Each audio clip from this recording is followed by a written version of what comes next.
Here at Pippins PreGame alongside manager Marcus McKimmy as we get set for Game 2 of the West Coast League South Divisional Series. The Pippins leading 1-0, a 9-3 win over the Corvallis Knights in Game 1 at home, the first playoff win in Pippins franchise history. And I guess to start, just a complete effort from the guys last night, the pitching, the offense, the execution. Talk about how proud you were at the group of the effort, what you saw from the team last night.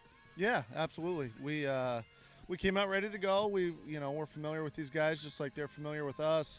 There's history there. It's usually us and them for a playoff berth or to go to the title, and just played a really good game top to bottom, and Taylor Dollard was as good as advertised. Yeah, Taylor Dollard, very good. A couple guys are going to be freshmen as well, backing him up, and Will Adair and Grayson Jones. Talk about those guys stepping into that kind of role and that kind of spot. Obviously, a huge game for you guys to be able to throw in a couple kids who are going to be freshmen next year. Talk about how big they were, Grayson Jones and Will Adair last night. Well, ultimately, Jack, that's kind of what this thing's all about.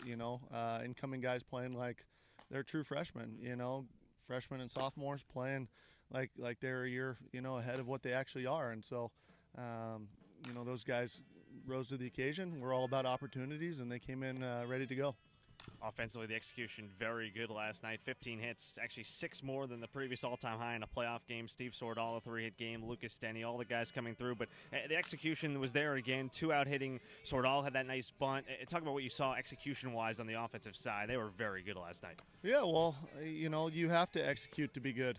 And we that's something that we've really struggled with throughout the year, and it's all about getting better and all about being confident so that you can play your best ball in August, which is what great teams do and championship teams do, and our guys have really been through the battles and grinded in the trenches all summer long to see that manifest itself in a playoff game just shows that and gives them reassurance that what we've worked on and stressed all year actually matters, and it translates.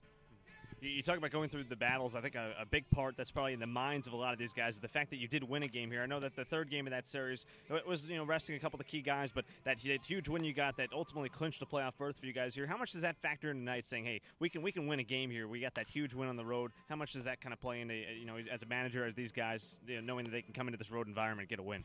Yeah, honestly, man, I don't know how much, if at all. I mean, we'll play these guys in Florida. We'll play them in Alaska. It doesn't matter, home or away, neutral site. We want to play. We want to play good baseball. If it's a 90-foot base path and a 60-foot 6-inch mound, we're ready to go, and we're excited for tonight.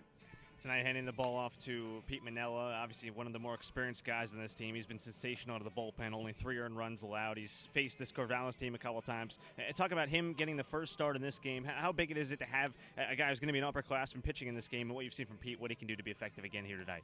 Well, it's exactly what you said. What we've seen from him gives us confidence that the matchup that we're looking for and the start that we want is it's his time.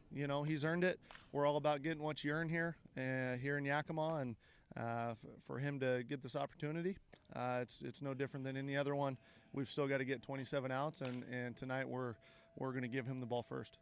Pippins with a big chance tonight to clinch their first berth to a West Coast League Championship Series, trying to complete the sweep. First pitch at 6:40 for Game 2 here in Corvallis.